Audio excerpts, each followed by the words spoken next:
बिस्मिल्लाहिर्रहमानिर्रहीम। ये topic is viscosity of gas. Viscosity of gases को की डेरिवेशन सॉल्व करने से पहले सबसे पहले देखेंगे कि विस्कोसिटी होता क्या है। जैसे हमारे पास एक गैस है, जब गैस इक्विलिब्रियम में होगी, फॉर एग्ज़ाम्पल अगर उस गैस के इक्विलिब्रियम डिस्टर्ब हो जाए तो वो कैसे डिस्टर्ब होता है, उसका एक फैक्टर ये है कि अगर एक गैस है वो पहले इक्विलिब्रियम में थी, जब गैस नॉन इक्विलिब्रियम स्टेट में चली जाए तो वो कैसे इक्विलिब्रियम से नॉन इक्विलिब्रियम में चलेगी, उसका एक फैक्टर विस्कोसिटी से रिलेट करता है। वो कैसे कि जब equilibrium is disturbed by the flow of the velocity. Equilibrium एक वेलोसिटी के फ़्लो की वजह से भी डिस्टर्ब होती है। कैसे कि दो लेयर्स अगर हैं, अगर दो लेयर्स ऑफ गैसेज हैं या फ्लूइड, मैं नाम ले रही हूँ, फ्लूइड गैस हो सकता है, लिक्विड हो सकता है, कुछ भी हो सकता है। अगर ये दो हैं, इनकी दो लेयर्स जो हैं, अगर वो रिलेटिव मूव कर रही हैं तो उन दोनों लेयर्स की वेलोसिटी डिफरेंट होगी। मतलब कि अगर ये मेरे पास एक गैस है या ये एक फ्लूइड है, ठीक है, इसमें मॉलिक्यूल्स जो हैं वो लेयर्स में मूव कर रहे हैं। ये फर्स्ट लेयर है, ये सेकंड लेयर है, ये लेयर 1 होगी और ये लेयर 2 है। ये जो लेयर है और ये लेयर है, इन दोनों की वेलोसिटीज़ चेंज है एक दूसरे से। अब जब इन दोनों की वेलोसिटीज़ चेंज हैं तो इसकी वजह से क्या हो गया, इक्विलिब्रियम चेंज हो गया और नॉन इक्विलिब्रियम जो होगी वो स्टेट नहीं रहेगी, नॉन इक्विलिब्रियम स्टेट आ गई। अब इक्विलिब्रियम स्टेट दोबारा से लाने के लिए क्या होगा, एक ट्रांसपोर्ट फिनोमिना होता है। ट्रांसपोर्ट क्यों होता है, क्योंकि जब एक चीज़ शिफ्ट हो जाती है, इक्विलिब्रियम तब होता है ना जब एक चीज़ में कमी रहेगी और एक चीज़ ज़्यादा होगी और एक कम होगी हो, तो ज़्यादा वाली की तरफ से कम, ज़्यादा वाली चीज़ कम वाली की तरफ मूव करती है। तो इसी तरह इसको भी इक्विलिब्रियम में जब वेलोसिटीज़ चेंज हो गई हैं तो ये एक दूसरे, इसमें क्या होगी, ट्रांसपोर्टेशन होगी इक्विलिब्रियम में लाने के लिए। उस ट्रांसपोर्टेशन को हम कहते हैं कि ट्रांसपोर्ट ऑफ मोमेंटम होगा, ट्रांसपोर्ट ऑफ मोमेंटम। ये ट्रांसपोर्ट ऑफ मोमेंटम जो है, ये चीज़ क्या है, इस चीज़ को हम बोलते हैं विस्कोसिटी।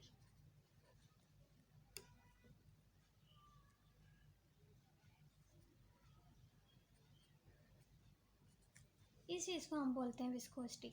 अब ट्रांसफ़र ऑफ मोमेंटम कैसे होता है, ट्रांसफ़र ऑफ मोमेंटम जो होता है वो हाई लेयर जो होती है, जो फास्टर मूविंग लेयर है, जो जिसकी वेलोसिटी ज़्यादा है, जो ज़्यादा तेज़ी से मूव कर रही है, वो अपना ट्रांसफ़र मोमेंटम जो है वो ट्रांसफ़र कर देगी उस लेयर को जो स्लो मूव कर रही है। तो ट्रांसफ़र ऑफ मोमेंटम इस तरह से होता है। यहाँ पे मैं लिख रही हूँ कि फास्टर मूविंग जो होगी, यहाँ पे लिखा है कि फास्टर मूविंग जो होगी लेयर वो ट्रांसफ़र करेगी मोमेंटम स्लो मूविंग लेयर को। इस तरह से इक्विलिब्रियम में आते हैं। अब यही चीज़ जो है ट्रांसफ़र ऑफ मोमेंटम होना, ये विस्कोसिटी होता है। अब ये तो था कि विस्कोसिटी क्या होता है, विस्कोसिटी का इंट्रोडक्शन था। अब उसके बाद हम विस्कोसिटी ऑफ गैसेस को पूरा पढ़ेंगे टॉपिक। अब हम विस्कोसिटी ऑफ गैसेस पढ़ रहे हैं तो उसमें मैंने लिखा कि 2 layers of fluid are in relative motion. जहाँ भी बात फ्लूइड की होगी, फ्लूइड लिक्विड भी हो सकता है, गैस भी हो सकता है, कुछ भी हो सकता है, ठीक है। अगर हमारे पास एक फॉर एग्जांपल कंटेनर है, अगर इसमें कोई फ्लूइड मूव कर रहा है तो वो लेयर्स में मूव कर रहा है ना, और वो 2 लेयर्स ऑफ फ्लूइड अगर एक दूसरे के रिलेटिव मोशन में मूव कर रहे हैं तो उसकी वजह से क्या होगा, एक फोर्स, एक इंटरनल फोर्स ऑफ फ्रिक्शन, जिसको हम विस्कस फोर्स कहते हैं, वो उन दोनों लेयर्स के ऊपर लगेगी और वो टेंजेंशियली लगती है थ्रू द सरफेस, ठीक है। जब दो लेयर्स आपस में रिलेटिव मोशन में मूव करेंगी, इनके मूव करने की वजह से एक फोर्स लगेगी, एन इंटरनल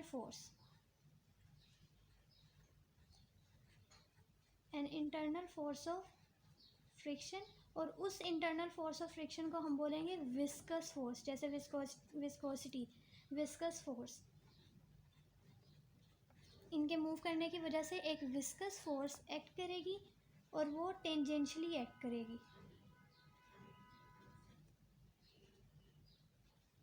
बस आपको ये पता होना चाहिए कि जब दो लेयर्स जो होंगी फ्लूइड की वो आपस में रिलेटिव मोशन करेंगी तो उसकी वजह से एक फोर्स लगेगी, फोर्स ऑफ फ्रिक्शन, जिसको हम विस्कस फोर्स कहते हैं, वो टेंजेंशियली एक्ट करेगी सरफेस।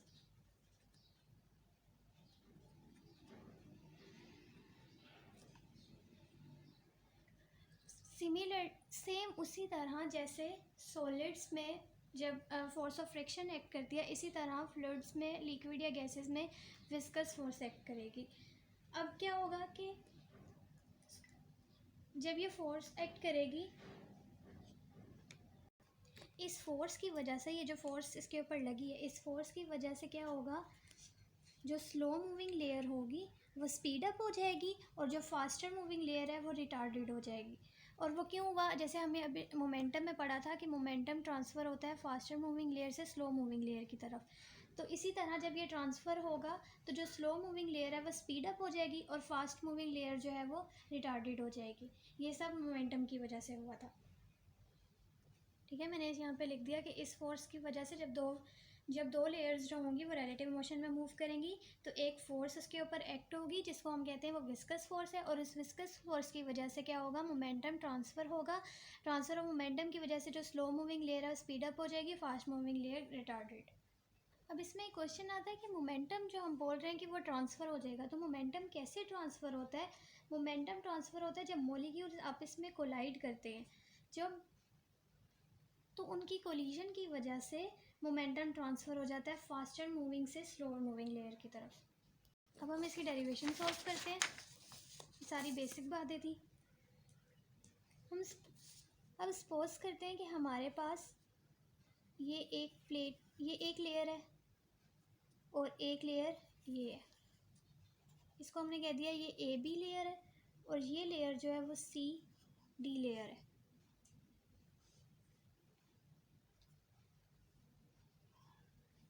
ये जो फर्स्ट वाली लेयर है इसकी वेलोसिटी जो है, क्योंकि दोनों की वेलोसिटी क्या होंगी, चेंज होंगी। अगर इसकी वेलोसिटी u है तो ऊपर वाले की होगी u प्लस डी यू। ये बात हुई। अगर हम इसको प्लॉट करें, एक्सेस बना दें इसके, ठीक है, तो ये वाला किस तरफ होगा, ये एक्स एक्सेस होगा, ये वाला x होगा और ये वाला जो होगा z होगा। तो ये इतना वाला एरिया क्या होगा, dz। dz क्या है, सेपरेशन है बिटवीन टू लेयर्स, दो लेयर्स के दरमियान जो सेपरेशन है उसको हम कहते हैं कि वो dz है। यहाँ पे लिखते जाओ कि dz जो है सेपरेशन बिटवीन लेयर्स, और यहाँ पे ये सारा जो है वो इसका एरिया है। तो यहाँ ए क्या हो गया, एरिया। ये मैं इसलिए लिख रही हूँ ताकि आप लोगों को कन्फ्यूजन ना हो। एरिया ऑफ कॉन्टैक्ट, और ये जो u और du मैंने लिखा है, ये क्या है, ये वेलोसिटीज़ हैं। दोनों लेयर्स की वेलोसिटीज़ डिफरेंट होंगी, इसलिए एक अगर u है तो एक u प्लस डी यू, और ये क्या है, वेलोसिटीज़, लेयर की वेलोसिटीज़। अब इसके ऊपर अगर ये रिलेटिव मोशन में मूव कर रहे हैं, अब ये दोनों लेयर्स क्या हैं, दोनों लेयर्स मूव कर रहे हैं रिलेटिव मोशन, मूव रिलेटिवली।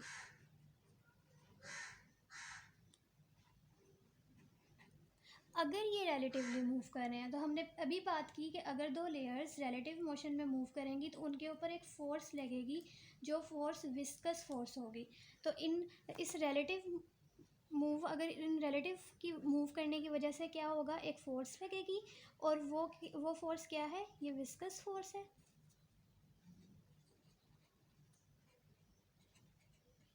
और हम कहेंगे कि ये विस्कस फोर्स जो होगी वो डायरेक्टली प्रोपोर्शनल होगी एरिया ऑफ कांटेक्ट।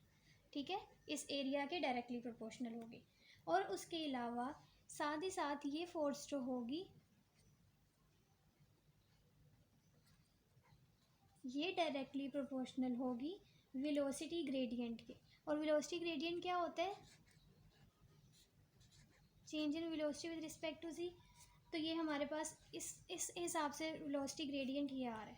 इसको मैं यहाँ लिख दूँ कि ये वेलोसिटी ग्रेडियंट है।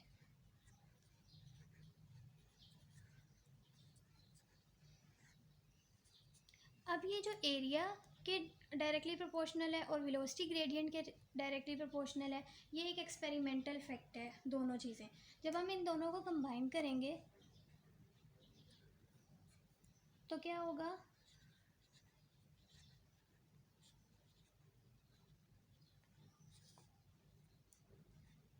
और अगर प्रोपोर्शनैलिटी को ये हटाएंगे तो आ जाएगा a d u by d g. अगर हम कंसीडर करें कि पोटेंशियल ग्रेडियंट जो है, इफ़ वी कंसीडर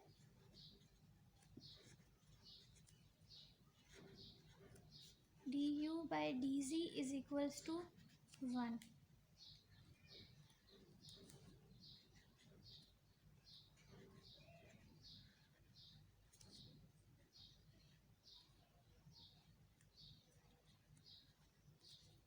अगर हम इस ईटा की यहाँ से वैल्यू निकालना चाहें तो यहाँ से ईटा की वैल्यू आ जाएगी, और फोर्स पर यूनिट एरिया जो होता है वो स्ट्रेस के भी इक्वल होता है।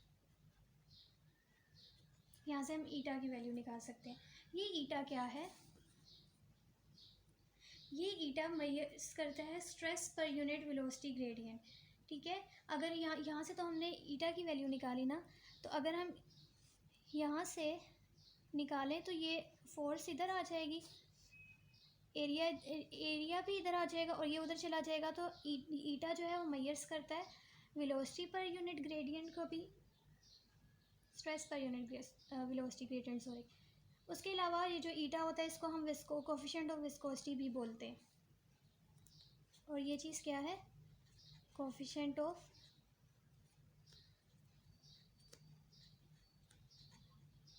विस्कोसिटी।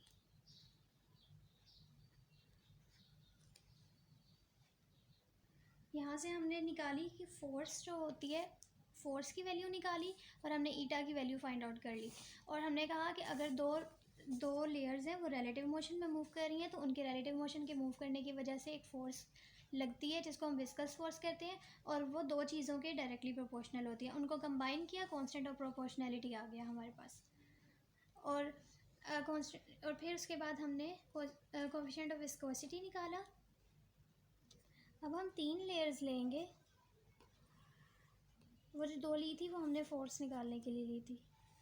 अब हमने मेन जो है वो 3 लेनी है। उसी तरह z एक्सिस, यहाँ पे x और यहाँ पे y। पहले 2 लेयर्स ली थी, अब 3 लेयर्स ले लेनी है। ये मिड वाली लेयर है, इसको मैं नाम दूंगी ये a है। ये मेरे पास रेफरेंस है, ये रेफरेंस लेयर है, इसके रेफरेंस से मैं इसके ऊपर और नीचे वाली को नेमिंग्स दूंगी।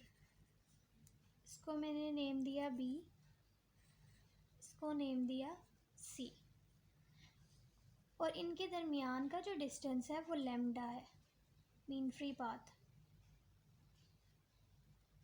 इसमें हमने डिटेल में टॉपिक पढ़ा हुआ है कि लैम्डा क्या होता है। इनके दरमियान के डिस्टेंस जो है वो लैम्डा होगा। अगर इसकी वेलोसिटी जो है वो अगर यू नॉट है, इसकी वेलोसिटी यू नॉट है, तो इस वाले की वेलोसिटी क्या होगी, यू नॉट प्लस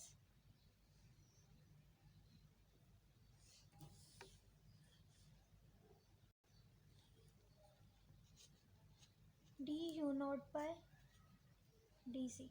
ये क्या है, ये पोटेंशियल ग्रेडियंट, वेलोसिटी ग्रेडियंट था जो अभी हमने पीछे पढ़ा। इसको साथ लैम्डा भी साथ लिखना है, और इस वाली की क्या होगी, simple you not minus D u not by D G, D G है, और लैम्डा। इस वाली चीज़ को मैंने क्या कहा, जो मिड वाली है, मेरे पास 3 लेयर्स हैं ए बी और सी। ए वाली जो है वो सैंडविच टू हुई है बिटवीन बी और सी के दरमियान, लेकिन ये मेरे पास रेफरेंस है, रेफरेंस लेयर मैंने इसको कहा हुआ है, और मैं इसी के अकॉर्डिंग, अगर मैंने इसकी वेलोसिटी को यू नॉट का, आप कुछ भी नेम दे सकते हो, वी नॉट, कुछ भी। अगर आपने यू नॉट, इसको मैंने वेलोसिटी इसकी यू नॉट रखी है, तो ऊपर वाली की वेलोसिटी मैं रखूँगी यू नॉट प्लस, और आगे वेलोसिटी का ग्रेडियंट और लैम्डा, और नीचे वाले की साथ माइनस लगा दूँगी। अब मैंने जो लेयर्स बनाई हैं वो अलोंग जी एक्सिस पे बनाई हैं, मतलब जितने भी मॉलिक्यूल्स इन लेयर्स में मूव करेंगे वो जी एक्सिस के ही अलोंग मूव करेंगे। उनकी हाइट वगैरह में जो चेंजेस आएगी वो अलोंग जी एक्सिस चेंज आएगा, इसीलिए यहाँ पे डी जी लिया हुआ है। अगर n जो है, if n is the number of molecules, n आपको पता है कि n जो होता है वो इक्वल होता है number of molecules per unit volume. अगर नंबर ऑफ मॉलिक्यूल्स हैं तो वो मूव कर रहे हैं तीनों डायरेक्शन में ना, z x y, मतलब किसी भी डायरेक्शन में मूव कर सकते हैं। क्योंकि जब हमने काइनेटिक एनर्जी की थ्योरी थी उसमें ये था कि मॉलिक्यूल्स जो हैं वो तीनों डायरेक्शन में मूव कर सकते हैं। अगर वो तीन डायरेक्शन में मूव कर रहे हैं तो जो हिस्सा हमने यहाँ पढ़ना है जो z डायरेक्शन में मूव कर रहे हैं, तो अब वो तो तीन डायरेक्शन में मूव कर रहे हैं। जो हिस्सा z डायरेक्शन में मूव कर रहा है, x और y वाले को नहीं लेना, जो z में डायरेक्शन में मूव कर रहा है वो 1/3 हिस्सा है। कितना हिस्सा है, मतलब कि 1/3 हिस्सा मूव कर रहा है सिर्फ z डायरेक्शन में, बाकी सारे जो हैं वो x और y डायरेक्शन में मूव कर रहे हैं। अगर वो इतना हिस्सा जो है वो z डायरेक्शन में मूव कर रहा है, ठीक है, ये मूव कर रहा है मूव इन z डायरेक्शन। अब z के भी आगे से क्या होते हैं, अगर मेरे पास ये z है तो इसका भी एक पॉजिटिव एक्सिस होगा, ठीक है, और एक जो होगा इसका नेगेटिव एक्सिस होगा। इसका मतलब है कि मॉलिक्यूल्स जो 1/3 हिस्सा है वो कुछ पॉजिटिव में मूव कर रहे हैं, कुछ नेगेटिव में मूव कर रहे हैं। तो अगर इस चीज़ को 1/2 से मल्टीप्लाई कर दिया जाए तो ये कितना आ जाएगा, 1/6। मतलब कि जो टोटल z डायरेक्शन में मूव कर रहे हैं नेगेटिव और पॉजिटिव को मिला के वो 1/6 हैं। और हम यहाँ लिख देंगे n की, तो हम लिखेंगे कि जो z डायरेक्शन में मूव कर रहे हैं मॉलिक्यूल्स, जो अप्रोक्सीमेटली z डायरेक्शन में मूव कर रहे हैं वो n/6 हैं। इतने number of molecules, n/6 molecules, और साथ अप्रोक्सीमेटली भी लगाया है, approximately n/6, approximately n/6 molecules, यहाँ लिख लो n/6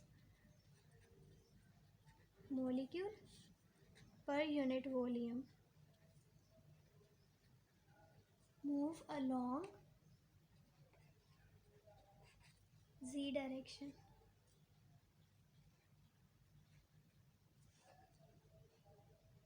अब इसकी डेरिवेशन को सॉल्व करने के लिए जो हमारे पास फर्स्ट स्टेप है, स्टेप 1, उसमें क्या है वो चीज़ हमने फाइंड आउट करनी है,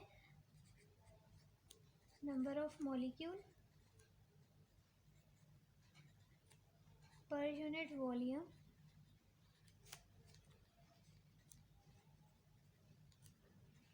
क्रॉसिंग एरिया, और एरिया क्या होगा, dA,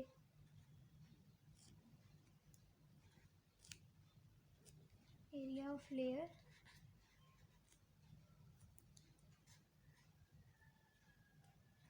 पर टाइम। मतलब कि कितने नंबर ऑफ मॉलिक्यूल्स जो हैं पर यूनिट वॉल्यूम जो हमने लिए थे वो एरिया को क्रॉस कर रहे हैं, मतलब कि कितने number of molecules per unit volume जो हमने लिए थे वो टाइम टी में कितने जो है वो एरिया को क्रॉस कर रहे हैं।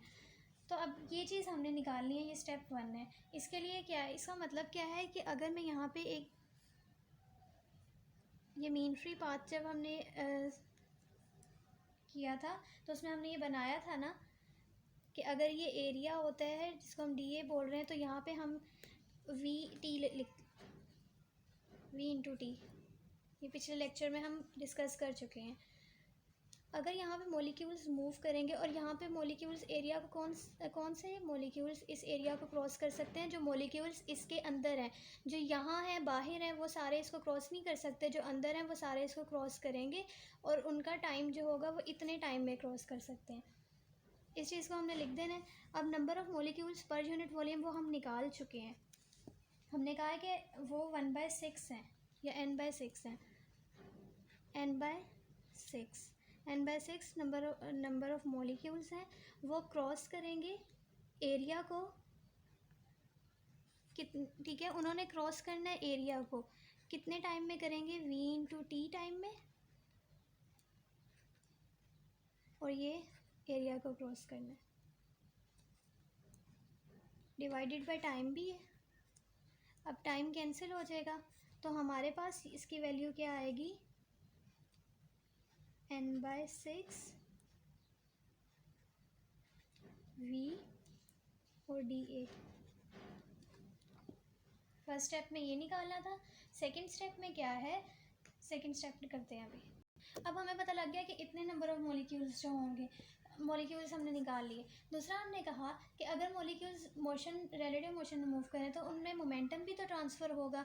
अगर मेरे पास यहाँ पे लेयर्स थी तो ये मोमेंटम, रेफरेंस ये है ना, ये वाला मॉलिक्यूल मोमेंटम ट्रांसफ़र करेगा, ये इसको भी ट्रांसफ़र करेगा और ये इसको भी ट्रांसफ़र करेगा। जब ये इसको ट्रांसफ़र करेगा, इनको अलग-अलग करके निकालना है। अब अगर मॉलिक्यूल मोमेंटम ट्रांसफ़र होगा किसी भी एरिया से, अगर वो डाउनवर्ड में ट्रांसफ़र करता है उसके लिए निकालना है, और अगर वो अपवर्ड ट्रांसफ़र करेगा तो उसके लिए भी अब हमने स्टेप 2 में ये दोनों निकालने हैं।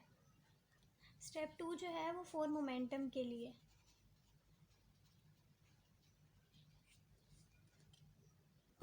अब momentum transfer through area dA पर unit time downward from higher velocity, ये निकालना है। अब ये चीज़ जो है dA पर यूनिट, ये हम निकाल चुके हैं, जो हमने फर्स्ट स्टेप में निकाला है, ये चीज़ हमें पता है।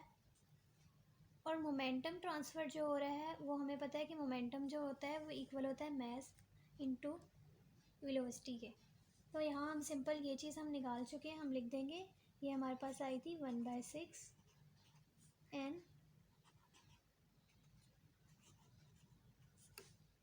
और दूसरा हम लिख देंगे कि मास और वेलोसिटी हमें पता है।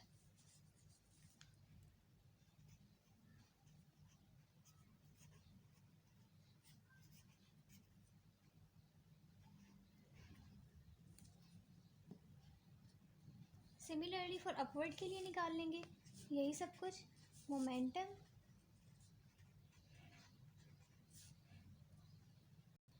इसी तरह हमें पता है number of molecules to transfer, ये चीज़ हमें पता है, हमने यहाँ ये चीज़ लिख देनी है 1/6 n, और मोमेंटम के लिए मास और वेलोसिटी लिख देंगे।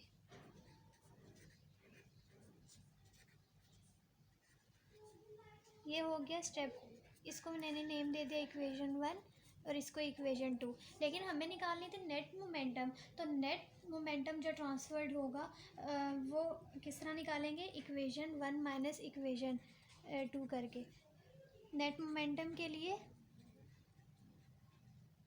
इक्वेशन 1 माइनस इक्वेशन 2 कर देंगे, या 2 माइनस इक्वेशन 1 जो भी होता है। जब आप इन सारों को माइनस करोगे तो आपके पास इक्वेशन आएगी 1/3 n वेलोसिटी m लैम्डा और dA। ये स्टेप 2 की इक्वेशन है जो हमने मोमेंटम निकाल दिया।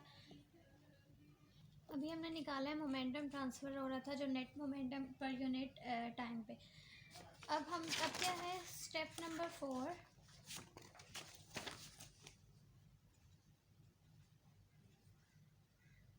स्टेप 4 हमारे पास क्या है कि हमने अभी पीछे बात की थी कि जब मोमेंटम ट्रांसफ़र होता है पर यूनिट टाइम में, तो वो हमारे पास उसकी वजह से एक विस्कस फोर्स आती है, या वो एक विस्कस फोर्स के इक्वल होता है। तो जो मोमेंटम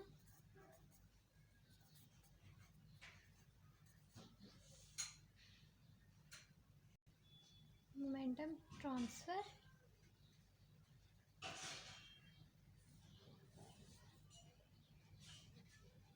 ठीक है, जब मोमेंटम ट्रांसफ़र हो रहा था वो फोर्स के इक्वल था, ये भी हमने पीछे पढ़ा है। तो यहाँ से फोर्स की वैल्यू डालेंगे जो हमने अभी पीछे निकाली थी। फोर्स की वैल्यू क्या थी, ये वाली, ठीक है। इस फोर्स की वैल्यू डालेंगे और वो हमारे पास थी, ये पूरी डाल देंगे, du0/dc इज़ इक्वल्स टू, ये जो मोमेंटम की वैल्यू है जो अभी हमने पीछे निकाली है, ये वाली वैल्यू यहाँ पे डाल देंगे 1/3 Vm लैम्डा du0/dc और यहाँ पे dA। अब यहाँ पे जो कटिंग हो रही है वो कट करेंगे, ये पूरी टर्म जो है ये कैंसिल हो रही है इस टर्म से,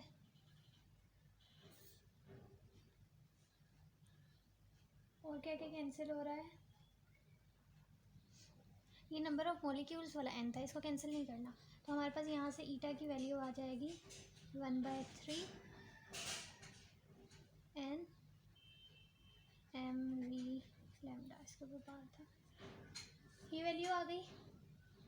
अब ये आपके पास जो mn होता है, ये nm, ये mn, ये mn, ये इक्वल होता है डेंसिटी रो के। यहाँ पे रो लिखा 1/3 रो लैम्डा। अब यहाँ से ये लैम्डा क्या है, ये मीन फ्री पाथ है और लैम्डा की वैल्यू हमें पता है, ठीक है। तो ये हमारे पास इक्वेशन आ गई। तो अगर हमें ये सब चीज़ें बताऊँ तो हम ये निकाल सकते हैं। और लैम्डा की वैल्यू जो है वो क्या है, लैम्डा की वैल्यू आपके पास होती है 1/√2। ये पिछले लेक्चर में प्रूफ भी की थी, निकाली थी, 1/2 पाई स्क्वायर n।